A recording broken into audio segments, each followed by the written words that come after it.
Ils ne t'ont jamais dit que la réalité n'était pas un fait, mais une création. Que tout ce que tu vois autour de toi, les gratte-ciel, les avions, les symphonies, les empires, les fortunes, les révolutions, n'a jamais commencé par des mains, mais par une idée. Et cette idée, aussi fragile soit-elle, aussi invisible et silencieuse qu'une étincelle dans l'obscurité, a toujours pris naissance dans l'esprit de quelqu'un qui a osé penser différemment. Tu veux changer ta vie? Tu veux transformer ton monde? Alors ne commence pas par l'extérieur. Commence là où tout commence, à l'intérieur. Parce que ce que tu penses, tu le deviens. Ce que tu crois, tu le crées.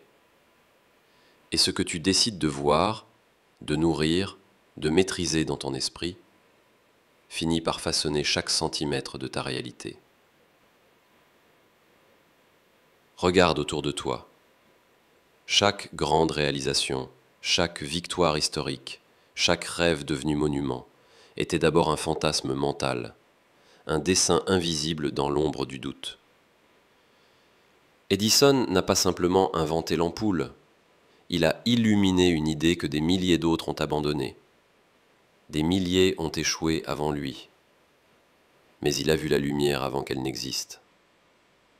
Carnegie, né pauvre, sans éducation, sans réseau, mais riche d'un esprit incandescent de vision.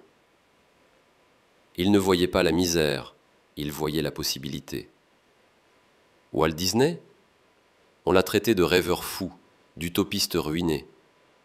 Mais dans son esprit vivaient des royaumes entiers que personne ne pouvait encore voir. Abraham Lincoln, humilié, battu, rejeté, mais son esprit indomptable croyait encore que la liberté pouvait vaincre la haine.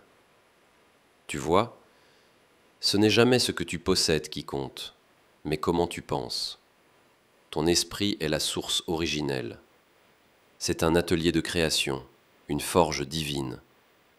Mais la plupart l'utilisent comme une cage. Ils enferment leurs rêves dans le doute.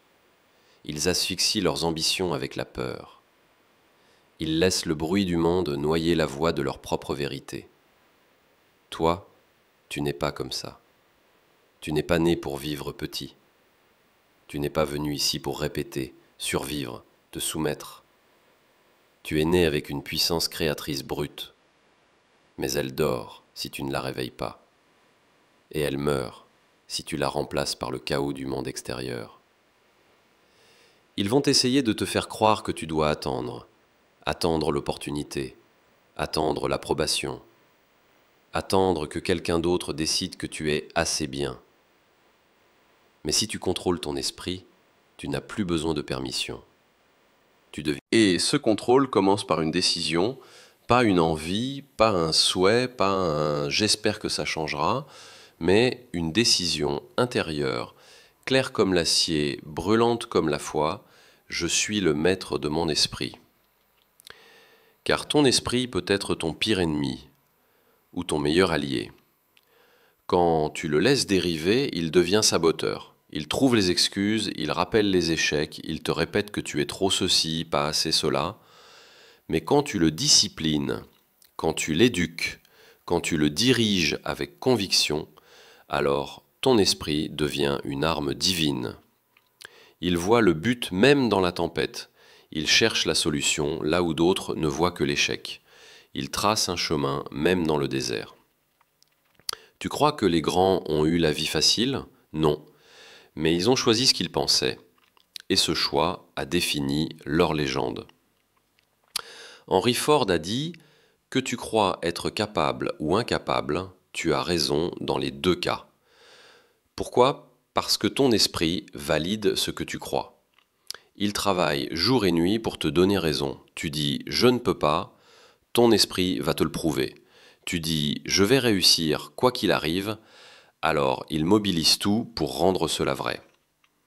Tu vis dans un monde saturé de distractions, de bruit, de comparaisons, de peurs programmées. Mais ce n'est pas le monde qui décide de ton destin, c'est ton focus. Là où va ton attention, va ton énergie. Et là où va ton énergie, va ta réalité. Alors, pose-toi cette question simple et brutale. Que nourris-tu dans ton esprit chaque jour? Le doute ou la foi? La peur ou la vision? Les problèmes ou les possibilités? Ce que tu autorises dans ton esprit, tu l'autorises dans ta vie. Alors ferme les portes, protège ton temple, choisis les pensées qui méritent de vivre en toi, car elles deviendront la matière de ton avenir. Tu n'as pas besoin de connaître tous les détails du comment, mais tu dois être inébranlable dans ton pourquoi. Tu dois nourrir une vision claire, vivante, vibrante, et la garder vivante, même quand le monde entier doute de toi. Parce que ce monde ne récompense pas les plus brillants, il récompense les plus déterminés, ceux qui ont pris possession de leur esprit et par là de leur réalité.